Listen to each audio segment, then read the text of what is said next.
Allahumma salli ala Sayyidina Muhammad wa ala alihi wa ashabihi ajma'in. Sangat penting bagi kita untuk mengevaluasi diri. Penting bagi kita untuk mengevaluasi diri. Kalau kita tidak mengevaluasi diri, kita tidak tahu apa yang harus kita perbaiki. Padahal banyak kekurangan, kesalahan yang harus kita perbaiki. Tidak ada yang mengancam diri kita selain zalamtu nafsi, kezaliman kita kepada diri kita sendiri. Kita harus terus mengukur kualitas keislaman, kualitas keimanan kita. Hadis di dalam kitab Arba'in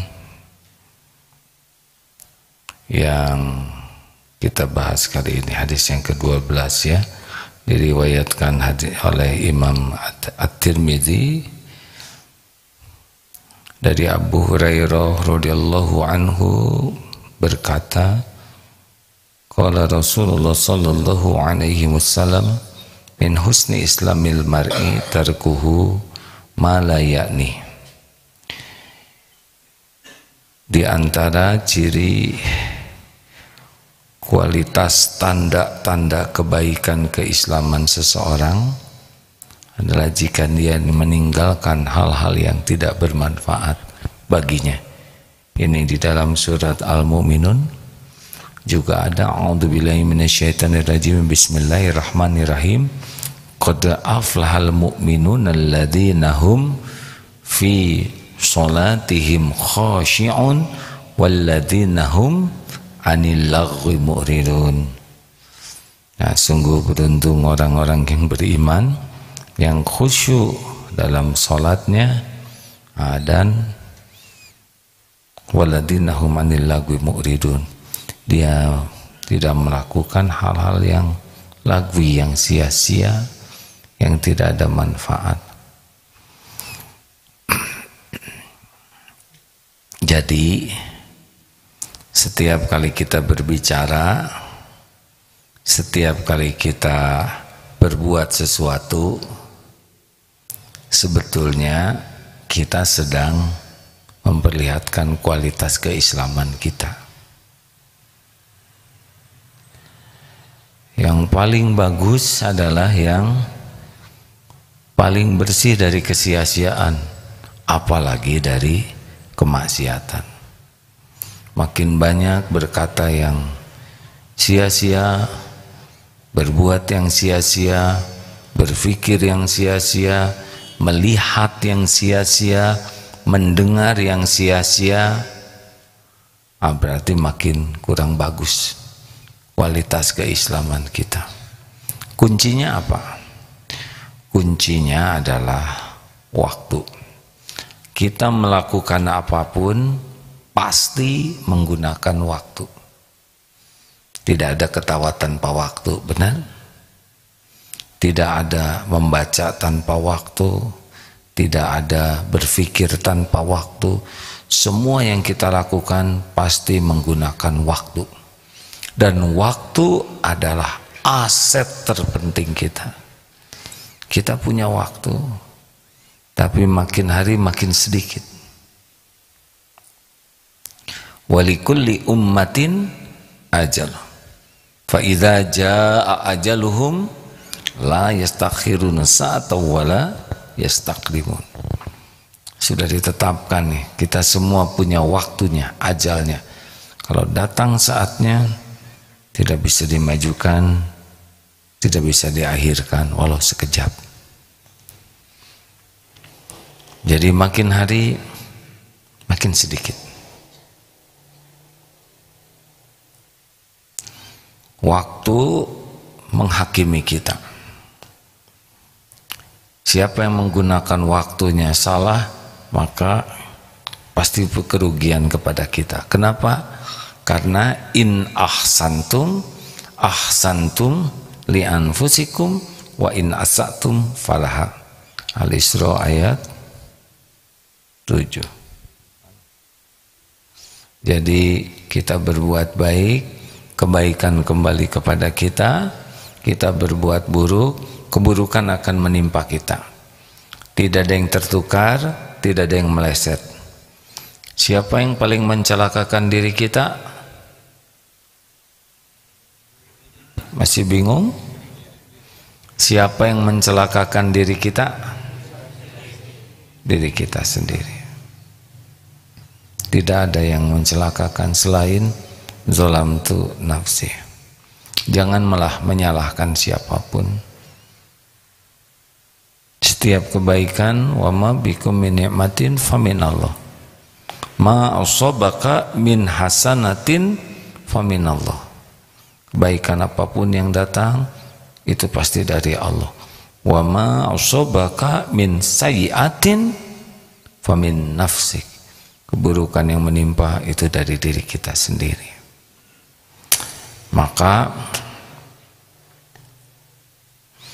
kita harus tahu bagaimana menggunakan waktu yang menguntungkan. Ada 4. Maaf ya, materi ini pengulangan karena banyak santri baru. Mudah-mudahan bermanfaat juga bagi yang sudah pernah menyimak ini sebelumnya. Kalau sudah tahu, mudah-mudahan makin yakin. Kalau sudah tahu, lupa jadi ingat. Kalau belum tahu, jadi tahu. A'udzubillahi minasyaitonirrajim. Wal 'asr. Innal insana lafi khusr illa alladziina amanu wa 'amilus shalihat wa tawassaw bil haqq wa tawassaw bis sabr. 4.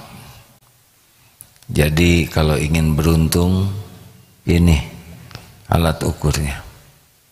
Gunakan waktu. Kalau pakai rumus ini untung. Setiap insan dalam kerugian kecuali amanu. Amanu itu orang yang beriman. Imam Ibnu Qayyim, semoga Allah menyayangi beliau, orang yang amanu itu adalah orang yang paham kebenaran. Jadi waktu kita itu akan manfaat kalau setiap waktu yang kita jalani makin paham kebenaran. Ini saudara lagi untung nih, karena waktunya dipakai mencari ilmu. Oh iya, 1 jam, 1 hari sama, yaitu 24 jam. Yang soleh berapa jam sehari? 24. Yang error 24 jam. Yang hafal Quran, yang hafal TikTok sama 24 jam. Rasulullah SAW bisa berprestasi dahsyat 24 jam sehari. Abu Jahal 24 jam sehari. Jadi bagaimana kita mengelola waktu inilah. Nah, kuncinya adalah yang pertama, amanu, punya iman, dan tidak bisa punya iman kecuali dengan paham kebenaran. Makanya tiap waktu harus jadi ilmu yang manfaat. Ilmu sangat luas. Apa yang paling penting? Ilmu mengenal Allah. Kalau kita tidak kenal Allah, kita akan berharap dari selain Allah. Kalau kita tidak mengenal Allah, kita akan bersandar kepada selain Allah. Kalau kita tidak mengenal Allah, kita takutnya kepada selain Allah.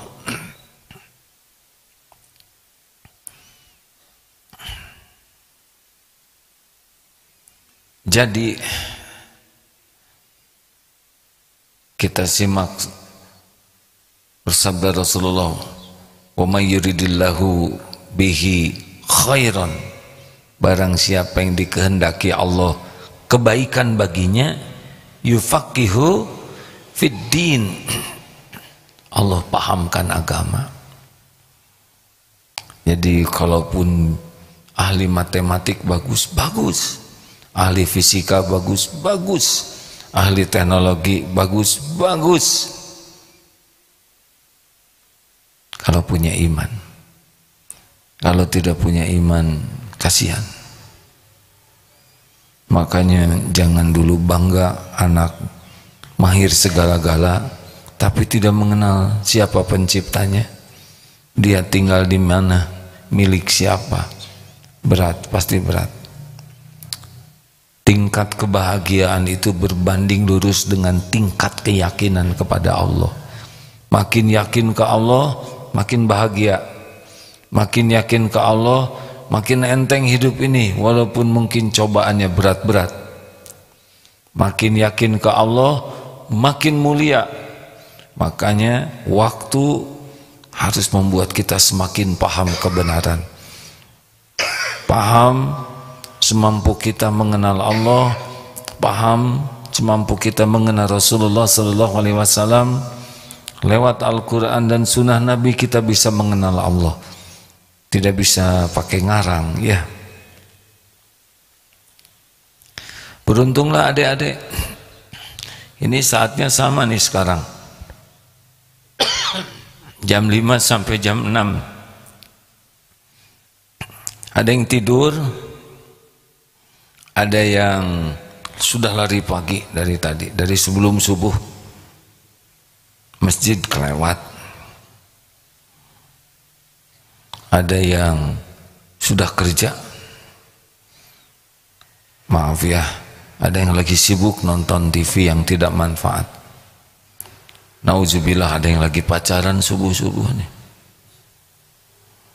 Tapi ada yang belajar. Masya Allah. Mana yang paling untung? Yang diberi jalan untuk paham kebenaran. Jadi kalau mau iri, jangan iri kepada orang kaya, iri kepada yang orang berilmu, yang mengamalkan ilmunya, ilmu yang manfaat. Ayo cari teman yang berilmu.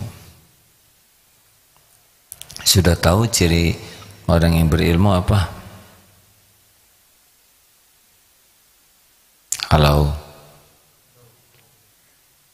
Halau-halauan begini. Makin tinggi ilmu seseorang, cirinya adalah makin bisa mengendalikan nafsunya. Itu kualitas ilmu tuh. Jadi ingat, matinya tinggi, mengendalikan nafsunya. Karena apa artinya ilmu? Banyak ilmu kalau dia diperbudak nafsu. Karena nafsu itulah yang menjadi jalan orang berbuat maksiat, diperbudak nafsu. Carilah kawan yang bisa mengendalikan dirinya, mengendalikan nafsunya, mengendalikan pikirannya, keinginannya, syahwatnya. Walaupun mungkin ilmunya belum banyak, tapi dia udah termasuk orang yang mengamalkan ilmu. 2. Wa'amilus sholihat. Pastikan setiap waktu kita jadi amal soleh. Karena maaf ya, jangan tersinggung ya. Saya lihat wajah ini, wajah-wajah yang bakal meninggal, terutama yang ini ya. Wah, saya tidak tahu. Ibu nggak usah ngacung, tenang aja, ada waktunya. Kita pasti mati. Apa yang dibawaan? Apa yang dibawa? Apakah yang punya pabrik donat meninggalnya pakai donat? Apakah dokter meninggalnya bawa obat, bawa suntikan? Apakah yang punya uang dikuburnya pakai uang logam? Tidak. Yang punya toko emas pakai cincin enggak meninggalnya? Dibongkar kuburannya. Cincin tuh lebih berharga untuk orang yang hidup. Tidak bawa apa-apa. tidak bawa apa-apa. Lahir begitu, meninggal pakai kain kafan, sudah. Walaupun tanahnya ratusan ribuan hektar, segitu saja kuburan kita, benar? Yang dibawa apa? Amal. Amal itu cuma 2 saja syaratnya, cuma 2, sederhana. Kalau syarat amal 200, wah susah beramal. Bukan 200, 2 saja. 1, niatnya lurus lillahi ta'ala, inna sholati wa nusuki wa mahyaya wa mamati lillahi rabbil alamin. Yang kedua, caranya ya sudah, sesudah kita paham kebenaran, ya ini saja kerjaan kita hari-harinya, melurus-lurus niat dan menjaga agar yang dilakukan ini sesuatu yang Allah sukai. Ya sudah, itu saja waktu kita tuh. Loh, kapan dagangnya? Dagang jadi amal soleh. Luruskan niat, ya Allah, saya berniat bermuamalah, menjemput rezeki darimu. Engkaulah yang membagikan rezeki, satu-satunya yang membagikan rezeki adalah Engkau. Jadikan saya berdagang ini jadi amal soleh yang Kau terima. Sudah, tidak ada ngurang-ngurangin timbangan, tidak ada muji-muji barang berlebihan, proporsional. Sebab yang pembeli mendengar, Allah Maha mendengar. Yang menentukan terjadinya beli siapa? Jawab. Semua ngapain kita bohong? Kan? Udah bohong, dia ditakdirkan enggak beli, tetap dapat dosanya. Sudah bohong, ditakdirkan dia beli, tetap berdosa. Lempeng-lempeng saja. Ini motor tahun 2010, sudah 12 tahun. Ban sudah hampir gundul, bisa lihat sendiri. Mungkin 3 bulan lagi habis kalau dipakai. Mesin sudah pernah turun mesin. STNK sebulan lagi habis. Kendaraan seperti ini, oh sudah dicat lagi ini. Depannya sudah tidak orsinil. Kenapa saudara ceritakan yang begini? Ya karena saya ingin jualan itu jadi amal. Dibeli atau tidak dibeli, yang penting Allah suka. Masya Allah dek, saya pas lagi cari orang yang bisa ngurus showroom saya. Saya itu baru punya cita-cita punya showroom. Sekarang ketemu, adek doakan ya dek, supaya saya punya modal. Ya nggak apa, berarti masih jauh hadirin, karena modalnya belum ada. Sudahlah, nggak ada ruginya jujur. Maaf ya dek, kendaraannya nggak sesuai dengan yang saya cari. Nggak apa-apa Pak. Kecewa tidak? Tidak. Saya senang Bapak sudah datang, karena sudah jadi jalan ujian bagi saya mau jujur atau tidak. Allah Maha mendengar semua yang diucapkan. Maaf ya deh, nanti saya sampaikan ke teman. Alhamdulillah, ternyata di sampingnya ada orang yang menyimak dari tadi. Deh, saya yang beli ya. Berapa harganya? 12 juta. Saya tambah 15 gitu. Namanya juga ngelamun, hadirin, sesuka saya saja. Oh, dan itu bukan sesuatu yang aneh. Allah gerakan siapa saja. Berapa saja jadi uang, beli tidak beli sama saja, yang penting jadi amal. Ya kan? Yang dibawakan bukan uangnya, bukan motornya, amalnya. Berumah tangga, amal soleh juga. Kenapa ibu baik kepada suami? Supaya suaminya tidak berpaling ke lain hati ya? Oh enggak. Saya baik kepada suami karena suami adalah ladang amal bagi saya. Kelebihannya saya syukuri, kekurangannya saya belajar bersabar sambil bantu-bantu memperbaiki. Insya Allah dua-duanya jadi amal.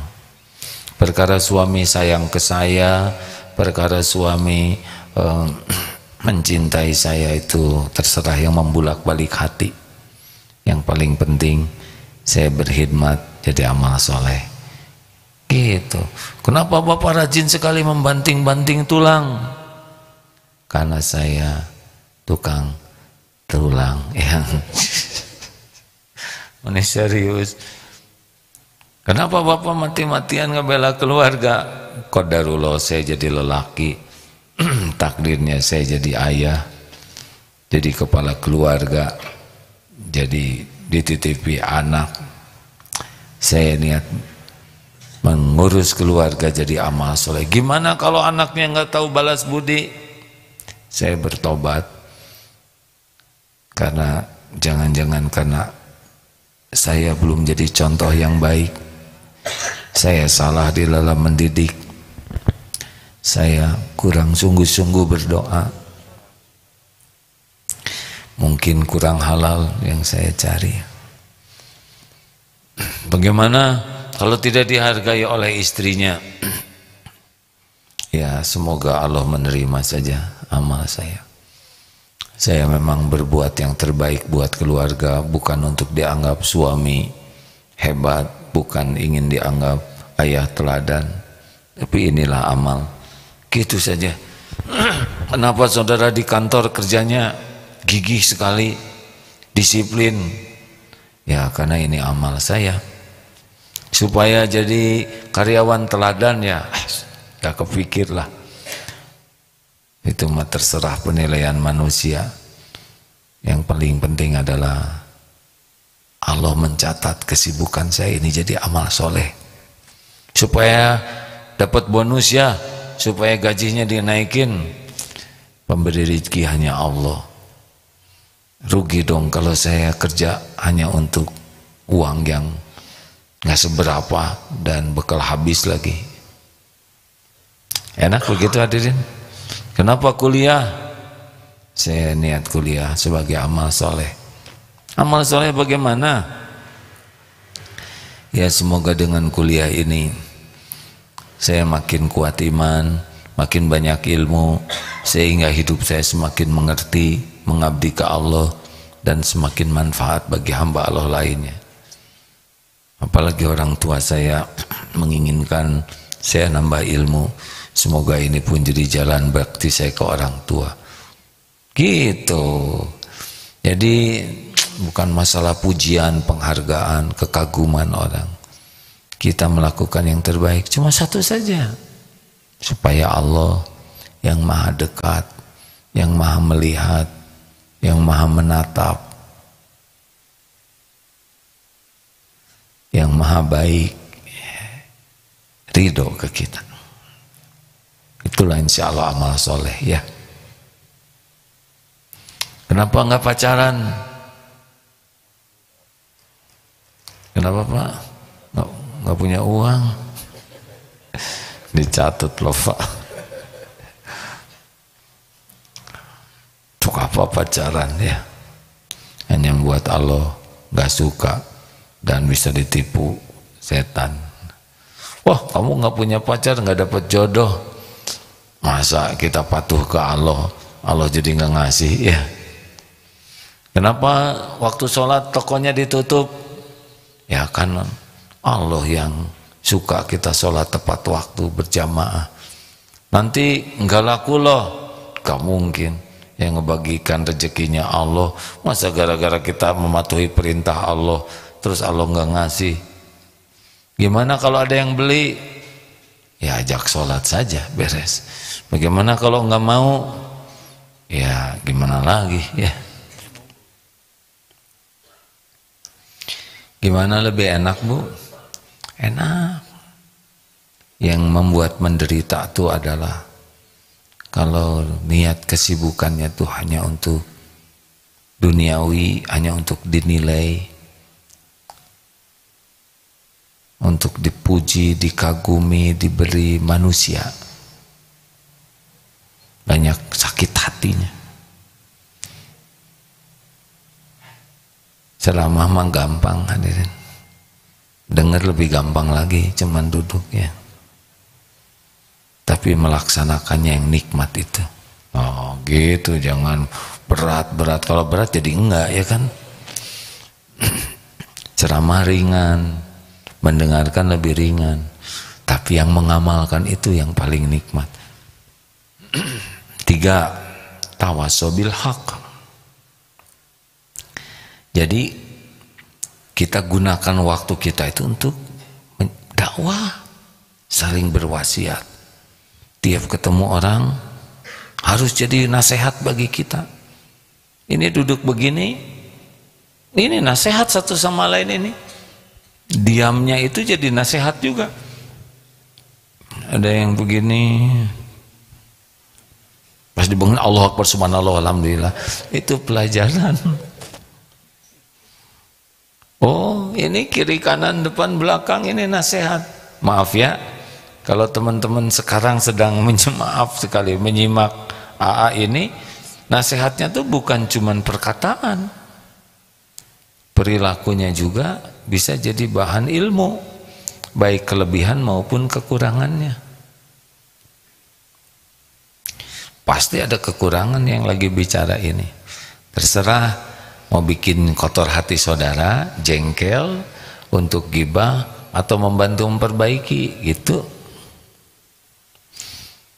Orang itu sombong bener, dia ngomong sama saya sambil tolak angin, tolak pinggang. Gak enak saya lihat. Itu kan itu ilmu juga loh.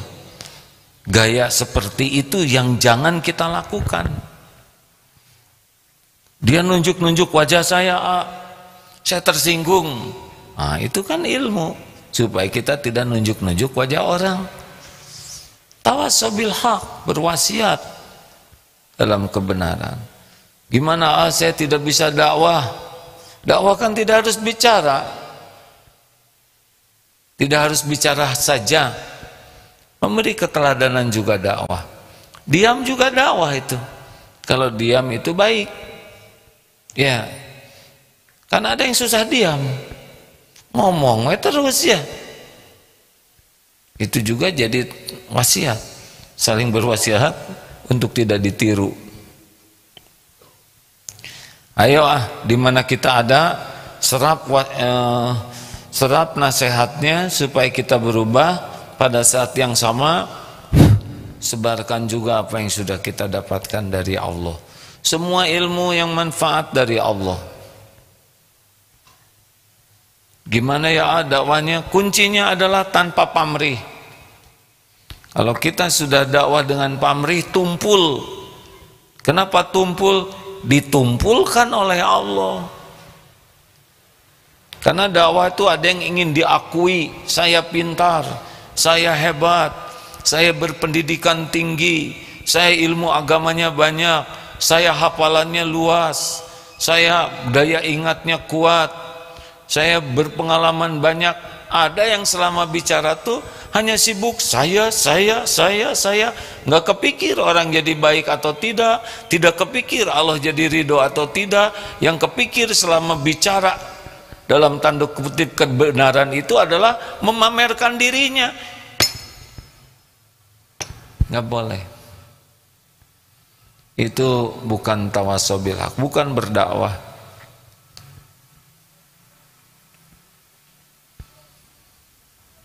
Kenapa jadi pada melongo gini? Apa salah saya?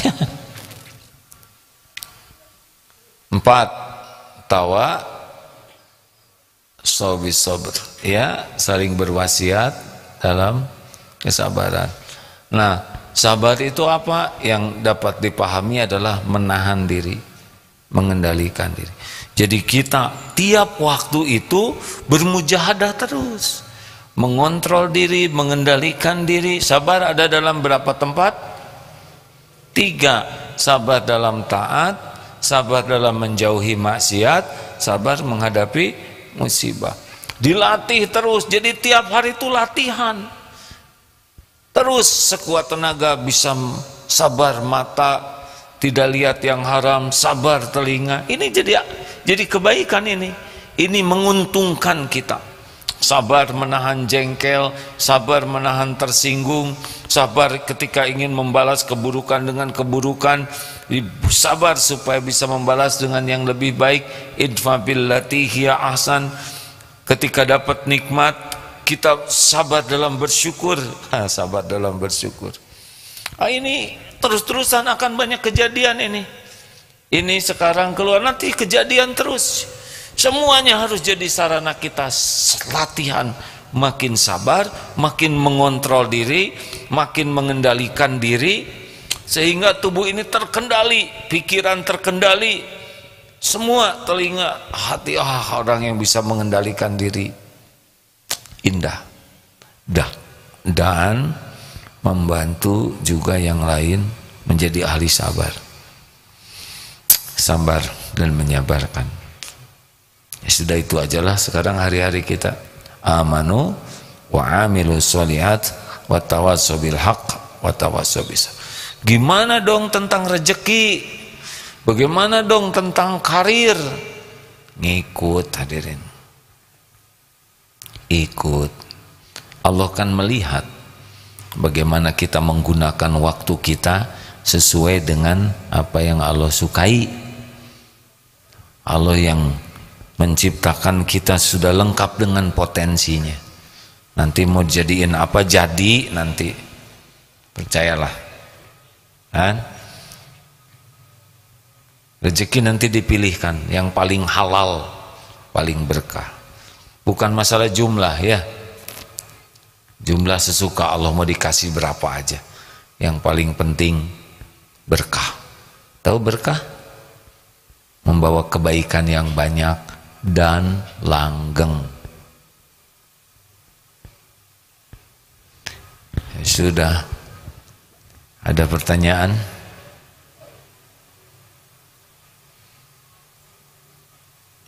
Silakan Pak, ada mikrofonnya. Tahan diri dari apapun yang tidak manfaat sebisanya ya. Harus tahu ilmunya. Bismillahirrahmanirrahim. Assalamualaikum warahmatullahi wabarakatuh. Waalaikumsalam warahmatullahi wabarakatuh. Terima kasih berikan kepada saya, nama saya Uan.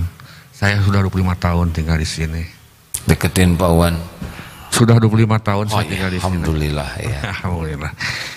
Di mana dengan perjalanan waktu, ya untuk diri sendiri.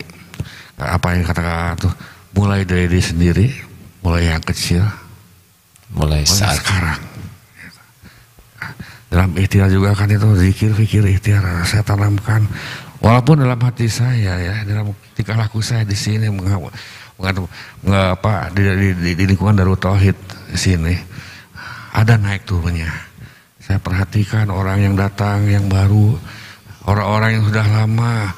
Memang ada sifat sombong soleh itu ada. Sifat sombong, ma'rifatullah. Oh kira-kira kesana lah.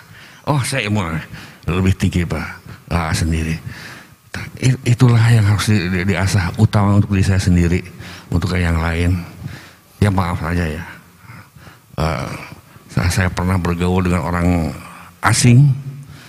Mereka itu orang kafir aja ya, menghargai orang yang memberikan ceramah, sikap duduk, muka, handphone itu dimatikan ya. Orang kafir aja begini, bagaimana kita orang Islam? Untuk kita semua ini, untuk diri saya sendiri rasakan ya. Orang-orang yang udah dekat ini, yang banyak katakannya wakil-wakil namanya kiai-kiai, yang jenggotnya udah maaf lah ya, apa itu karena saya karena lama saya memperhatikan gitu. Ya untuknya dari saya sendiri ya, yang saya juga masih jauh dari soleh yang umur saya udah 67 tahun. Berapa? 67 tahun. Alhamdulillah. Udah bonus 4 ya? Iya, masih oleh Allah diberi kesempatan bertobat untuk anak-anak yang muda ya. Yang tua itu ya kira-kira ya contohnya bagaimana lah. Barangkali yang baik yang dibawa ya, yang buruk menjadi oh gitu ya orang tua itu tuh gitu ya itu ya. Beliau ini adalah tetangga yang sudah lama ya. Lama saya dikasih ini. Menyikapi orang yang datang yang bingung, orang yang karena kan sepertinya terganggu pikirannya gitu ya gitu. Terima kasih. Ya terima kasih. Segitu aja saya ingin ini curhat hati saya. Alhamdulillah. Assalamualaikum warahmatullahi wabarakatuh. Waalaikumsalam warahmatullahi wabarakatuh. Pak Wan ini dari zaman itu di pagar depan ya. Ini pagar di kapling-kapling. Yang kita beli, punya beliau ditukar, beliau rela menukar ya, Masya Allah. Itu dari tahun berapa dulu? 96. Alhamdulillah masih kuat ingatannya, berarti belum terlalu tua ya. Karena ciri orang yang sudah tua udah tahu belum Pak Wan? Ada 3. 1 udah lupa. Nah yang kedua dan ketiga saya lupa. Aduh sia-sia hadirin, tapi kan lumayan lucu ya. Terima kasih atas kesabaran beliau menjadi tetangga, karena kan ada di kompleks Darut Tauhid, hiruk pikuk dengan kegiatan, mudah-mudahan jadi amal soleh ya. Baik, ada 10 menit untuk tanya jawab. Yang enak seperti barusan ya, hanya curhat saja jadi tidak usah dijawab. Pak, silahkan Pak. Ini Bapak yang semalam ya? Siapa? Oh siapa? Ya. Izin Pak, izin A. Yep.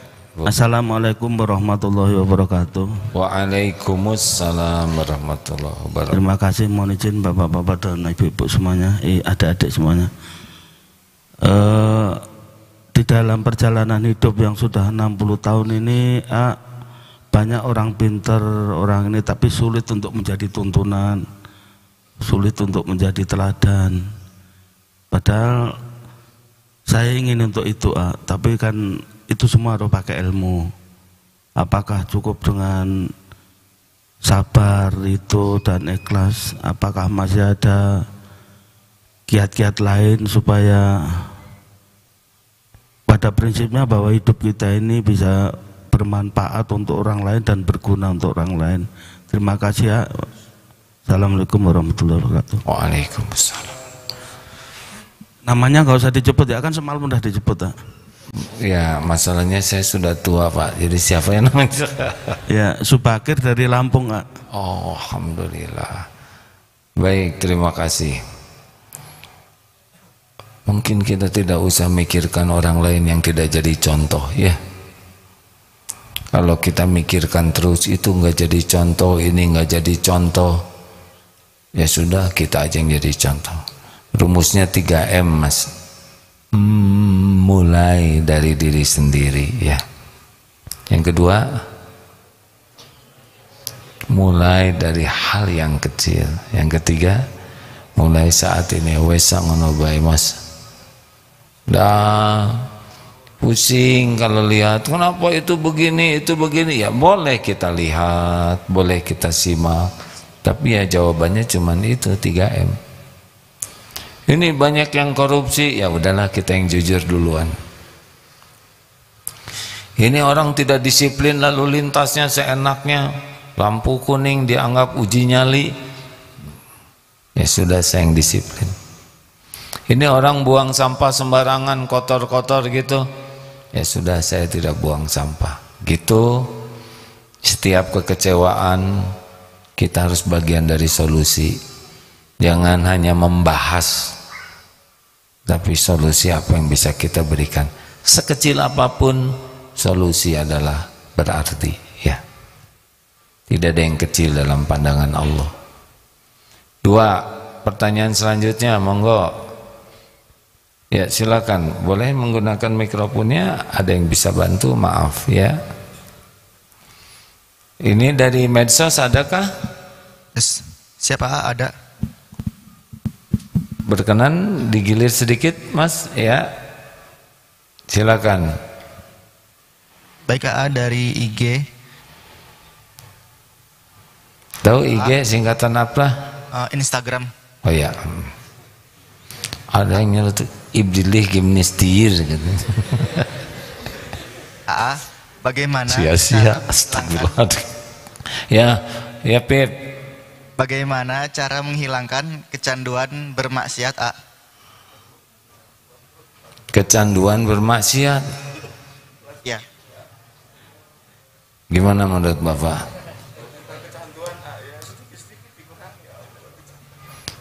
Kecanduan bermaksiat. Tergantung maksiatnya apa nih? Beb, maksiatnya apa? Nggak disebutkan,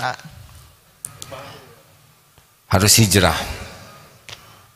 Itu mungkin lingkungan sudah sangat kuat berpengaruh. Kalau lewat HP maksiatnya, hijrah ini tobatnya ya. Apa sih yang paling kuat sebetulnya membuat orang berhenti maksiat? Ingat mati. Maukah mati dalam maksiat? Mati su'ul khotimah itu ya. Azab kubur, azab jahanam, nauzubillah. Ingat mati. Bapak usia 60 ya? Mau berapa kira-kira Pak? Pengen dipanjangkan. Maaf, mau berapa kira-kira? 230-an? Kira-kira mau berapa? Jangan sampai tua ngerepotin. Ya berapa? 150 kan? 90 cukup? Takut ya 80 kan? Atau 61? Oh jangan. Aduh, saya jadi terpancing jahil begini nih. Berarti kita seumur Mas kan? Tapi kayaknya adik nih. Bulan apa? Bulan 9 September tanggal 8 62. Saya Januari. Kakak ke saya ya, kakak ya. Harus berbakti sama kakak ya. Jadi ingat mati itu bisa membuat orang ngerem. Tapi yang paling kuat orang menghentikan maksiat itu takut kepada Allah. Cuma nggak bisa takut ke Allah kalau kurang ilmunya.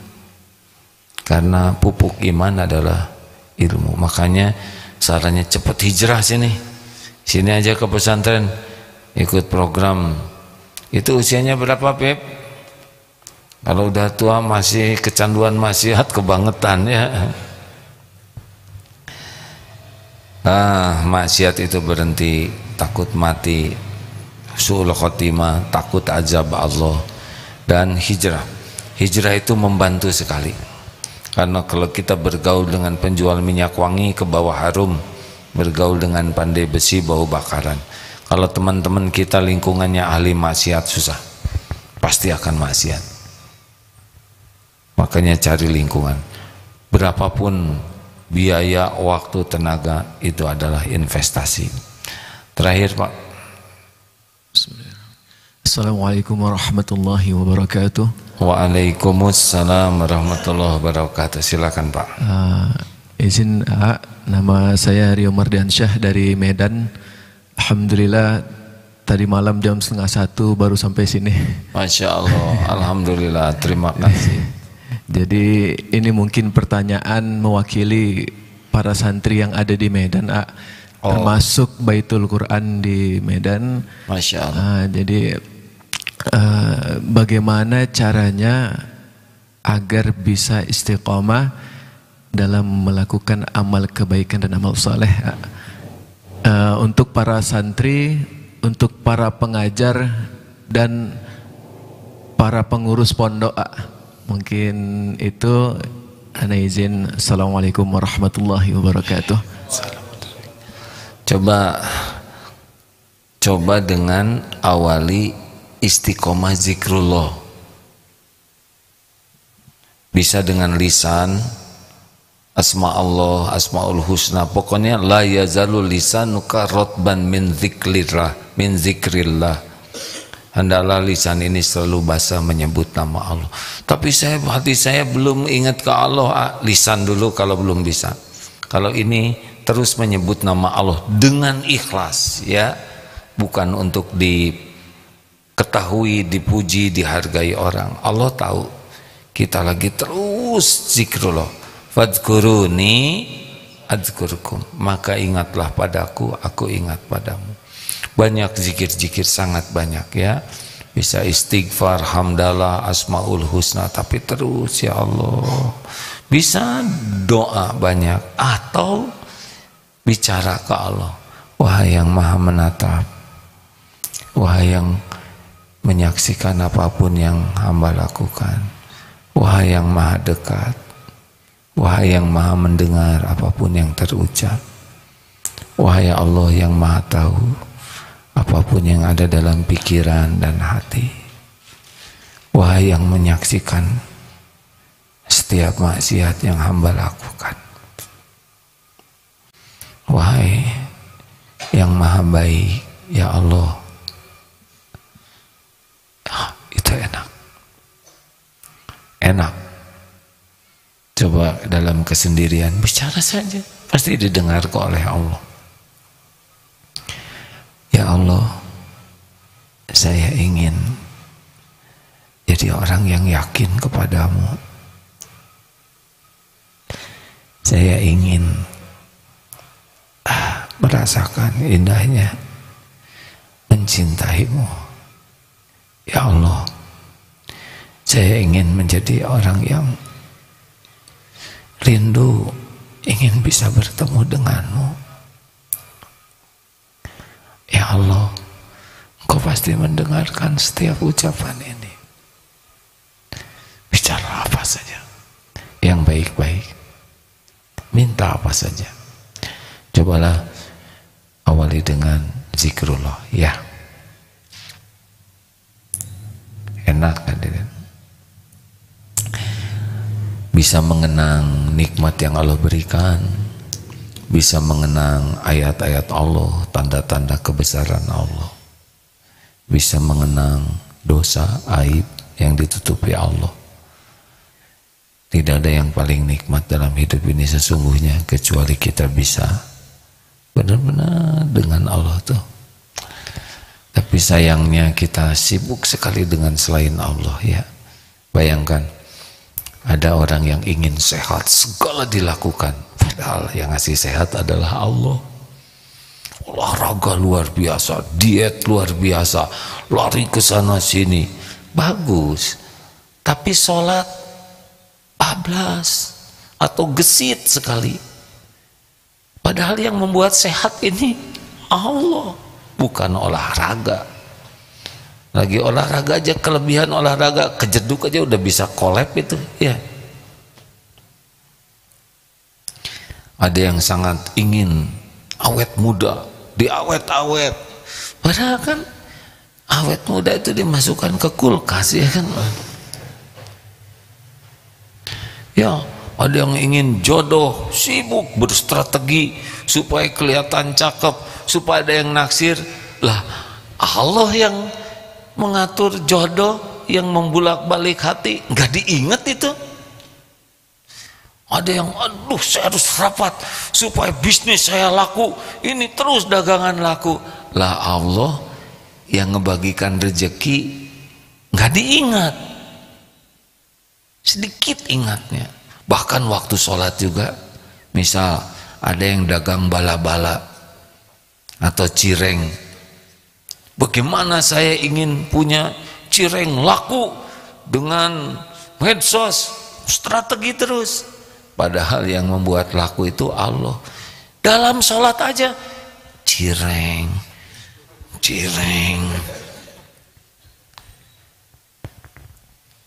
Nah, ini masalah. Makanya zikrullah itu dalilnya fadhkuruni adzkurkum. Kalau kita ingat Allah, Allah ingat ke kita. Nanti Allah akan membimbing kita dengan zikir, dengan istiqomah yang lain-lainnya. Cobalah istiqomah zikrullah. Terima kasih. Sudah jam 6 lewat. Semoga Allah yang maha mendengar, yang dari tadi memperhatikan kita terus, menerima apa yang dilakukan ini jadi amal soleh. Allahumma a'inna ala zikrik wa syukrik wa husni ibadatik. Allahumma salli ala sayyidina Muhammad. Allahumma inna nas'aluka imanan kamilan wa yakinan sadiqan wa qalban khashi'an wa lisanan zakiran. Allahumma rzuqna al-istiqamah. Rabbana la tuzigh qulubana ba'da idh hadaitana wa hab lana min ladunka rahmah innaka antal wahhab. Taqabbal minna ya karim innaka antas samiul alim wa tub alaina innaka antat tawwabur rahim. Subhana rabbika rabbil izzati amma yasifun wassalamun alal mursalin walhamdulillahi rabbil alamin. Alhamdulillah. Terima kasih hadirin sekalian. Subhanakallahumma bihamdik asyhadu alla ilaha illa anta astaghfiruka wa atubu ilaik. Assalamualaikum warahmatullahi wabarakatuh.